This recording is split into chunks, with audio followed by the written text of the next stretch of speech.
موج دریا میں ہے بیرونی دریا کچھ بھی نہیں۔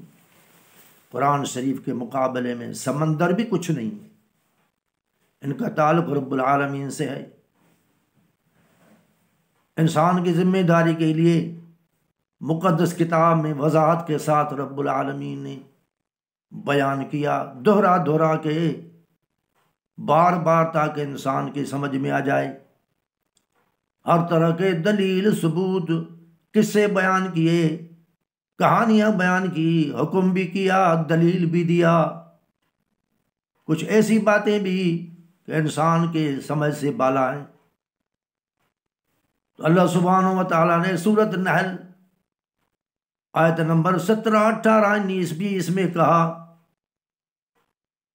أَفَمَن يَخْلُقُ كَمَن لَّا يَخْلُقُ أَفَلَا تَذَكَّرُونَ۔ اے دنیا والو، جو پیدا کرتا ہے جو نہیں پیدا کر سکتے، یہ ایک جیسے ہیں۔ ہاں، مٹی میری، پانی میرے، ہوا میری، پہاڑ میرے، یہ ساری چیزیں ان سے کچھ بناتے ہو تو یہ بنانے والے ایک دوسرے کے شریک ہو۔ پانی نہیں تھا، مٹی نہیں تھی، ہوا نہیں تھا، کچھ بھی نہیں تھا، نظارے بھی نہیں تھے، کچھ بھی نہ تھا، اللہ سبحانہ و تعالیٰ تھا۔ جو اس نے چاہا وہ تھا، جو نہیں چاہا وہ نہیں تھا۔ اللہ سبحانہ و تعالیٰ نے کہا بنانے والے شروع سے، یبدأ الخلق، شروع سے، نئے سر سے، افلا تذکرون، یہ زندگی ہے عارضی، امتحان کے لیے، کیا تم دھیان نہیں کرتے؟ اور سورۃ محمد میں کہا افلا یتدبرون القرآن، کیوں نہیں یہ تدبر، غور فکر کرتے ہیں قرآن شریف؟ ام علی قلوب اقفالها، کیا ان کے دلوں پہ تالے لگے ہوئے ہیں؟ کیا خود لگائے ہیں اپنے ضد سے، اپنے اعمال سے، اپنے خیال سے؟ اللہ سبحانہ و تعالی انسان کے لیے قرآن شریف بھیجا، جب وہ افلا تذکرون دھیان نہیں کر، دھیان ہوگا اللہ کی رحمت قریب آ جائے گی۔ وَإِن تَعُدُّوا نِعْمَةَ اللَّهِ لَا تُحْصُوهَا، مخلوق ساری کو کہا، انسان اور جن کو احساس محسوس ہے کہ یہ اچھائی ہے، یہ برائی ہے۔ اونٹ کو یہ محسوس نہیں ہے کہ یہ اچھائی ہے، یہ برائی ہے، یہ میرا ہے، یہ اس کا ہے۔ انسان کو جب انعام ہے دائمی، مانے تو پھر بھی یہی بات ہے، نہ مانے بات یہی ہوگی۔ وَإِن تَعُدُّوا نِعْمَةَ اللَّهِ لَا تُحْصُوهَا، اگر شمارہ کرو اللہ کے نعمتوں کا، نعمتیں کم ہیں۔ گھر کس نے دیا؟ آنکھیں کس نے دی؟ دماغ کس نے دیا؟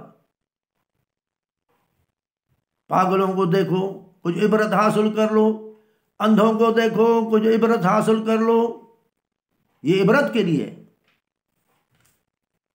وَإِن تَعُدُّوا نِعْمَةَ اللَّهِ لَا تُحْصُوهَا، اے مخلوق میری، اگر تم شمار کرو اللہ کی نعمتوں کو، لا تحصوها، تم شمار نہیں کر سکتے۔ وَإِنَّ اللَّهَ لَغَفُورٌ رَحِيمٌ، اللہ تو غفور بھی ہے، بخشنے کے لیے دلیل ثبوت پیغمبر بھیجا، بخشنے کے لیے۔ وَاللَّهُ يَعْلَمُ مَا تُسِرُّونَ وَمَا تُعْلِنُونَ، جان لو، یقین کرو،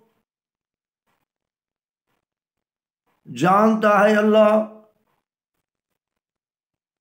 ما تُسِرُّونَ، جو چھپی ہوئی چیز ہے، جو چھپاتے ہو، وَمَا تُعْلِنُونَ، جو ظاہر کرتے ہو۔ اعلانیہ کو بھی جانتا، ظاہر کو بھی جانتا، چھپی ہوئی چیزوں کو۔ جب تک وہ کسی نبی کو بھی نہ بتائے تو ان کے سامنے بھی وہ چیز چھپی ہوتی ہے۔ وہ خود عالم الغیب ہے۔ آگے فرمایا والذین یدعون من دون اللہ، وہ جو پکارتے ہیں اللہ کے سوا، پکار خطرناک مرض ہے، لا یخلقون شیئا وہم یخلقون، جن کو پکارتے انہوں نے کائنات میں کچھ بھی نہیں بنایا، وہ پیدا کیے گئے ہیں، چاہے نبی ہو چاہے امتی ہو۔ اموات، دیکھو قرآن شریف کو، ان کو یہ زندگی نہیں، وہ مردہ ہیں، بے جان ہیں۔ قرآن شریف کی ضرورت ہے نا، کہیں کس طرح سمجھانا۔ اموات، وہ مردہ ہیں، قبروں والے وہ مردہ ہیں، غیر احیاء، سوا اس زندگی سے، باقی روح بدن الگ، ان کا رہنا ساتویں آسمان پہ پیغمبر علیہ الصلوۃ والسلام نے معراج کی رات دیکھے، شہیدوں کے ارواح، مومنوں کے ارواح یہ اوپر دیکھے، وہ وہاں امساک ہے، وہاں بند ہے، مجرم نیچے بند ہے، تحت ثرا کے ترے میں بند ہے، وہ وہاں ہے۔ اموات، شہید ہو، نبی ہو، کوئی بھی ہو، وہ درجہ الگ ہے۔ اموات، وہ تو بے جان ہے جسے پکارتے ہو، غیر احیاء، سوا زندگی کے ہے۔ وما یشعرون ایان یبعثون، کائنات والو ان کو یہ پتا بھی نہیں کب اٹھائے جائیں گے، وہ خود نہیں اٹھیں گے، وہ قیامت کا دن ہوگا۔ اللہ سبحانہ و تعالیٰ تمہیں ہمیں قرآن شریف پہ اعتبار کرنے اور عمل کرنے، پڑھنے، سمجھنے کی توفیق نصیب فرمائے۔ سارا دار و مدار اس قرآن شریف پہ، دنیا میں بھی یہی، تکلیف میں بھی یہی، مرضوں میں بھی یہی، موت کے وقت بھی یہی، سکرات میں بھی یہی، برزخ میں بھی یہی، قرآن شریف میں بھی یہی۔ اللہم اجعل القرآن ربیع قلبی، اے اللہ قرآن کے ذریعے سے ہمارے قلب کو بہار کر دے۔ اللہم صلی علی محمد وعلی آل محمد کما صلیت علی ابراہیم وعلی آل ابراہیم انک حمید مجید۔